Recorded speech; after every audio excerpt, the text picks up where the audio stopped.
Hi everyone, Josh Guest here. Bitcoin adoption around the world is accelerating. Tens of millions of people are coming to understand the power of decentralized money that's nearly impossible to control, inflate, censor, or steal.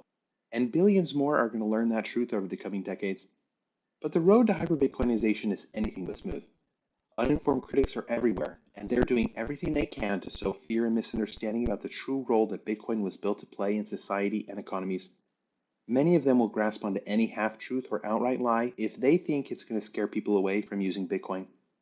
We unfortunately witnessed another example of such fearmongering just last week when lawmakers in the state of New York passed a far reaching moratorium that's likely going to have lasting impact on the state's receptiveness to Bitcoin and to the proof of work algorithm that enables its existence. A lot of people in this space have misunderstood exactly what New York's bill stipulates. While the tenor of the bill certainly doesn't cast a positive light on Bitcoin, nor does it elicit feelings of hope for Bitcoin mining's future in the state, it doesn't actually ban Bitcoin mining, but it does rather severely cap the potential growth of Bitcoin mining within New York. How so? The bill eliminates any chance for new Bitcoin mining operations that utilize fossil fuels to be created. It also limits the ability of existing mining operations that utilize those energy sources from expanding. Both limitations are in effect for at least 2 years while the state's legislators perform additional research on the topic. Many environmentalists are likely cheering the move since it seems targeted towards reducing the use of fossil fuels in the generation of energy. However, there are genuine reasons to be concerned about how the bill has been structured. For starters, fossil fuels still produce the vast majority of energy the world needs to power homes, businesses, economies, and more. The idea that our world can run entirely on renewables is currently just a pipe dream. Battery technology is nowhere close to being able to satisfy worldwide energy demand around the clock, and many sources of renewable energy are located too far away from cities to actually provide energy supply in the moment it's needed.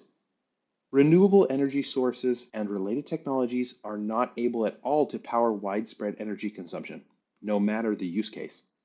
Demanding that Bitcoin run entirely on renewable energy while the world still relies heavily on fossil fuels is distorted thinking to say the least. Perhaps the worst part of New York's bill, though, is that it really isn't as postured against fossil fuels as the bill's supporters would have people believe. After all, it doesn't outright ban the creation of all new power generating sites that rely on fossil fuels, just those that are used for Bitcoin mining. I would say the move to ban use cases rather than ban energy sources is unprecedented, but it's not. China moved to outright block Bitcoin mining nationwide last year, with questionable success, of course. But it's a concerning move nonetheless. Energy usage is key to the growth of societies and economies. It's no coincidence that humanity's technologies have advanced with leaps and bounds over the past several hundred years as we've learned to harness large amounts of electricity. If governments put themselves in a position to choose how their citizens can and can't use electricity, those societies stand to lose out on far more than just Bitcoin's killer app. How many people must suffer as a result of government's poor choices? There are people in the world who might be bearish on Bitcoin for life. Warren Buffett and Peter Schiff are two such people that come to mind. But not everyone is irredeemable. Most people in the world are still in a place where they can come to appreciate Bitcoin if they only take the time to understand its innovation. Education holds the key to a future in which those who want can interact freely with Bitcoin at any point. It's up to those of us who understand Bitcoin to help teach people who are willing to learn. And it's up to all of us to elect officials who care more about their citizens than they do about their own biases, at least if we live in a place that allows us to choose our leaders.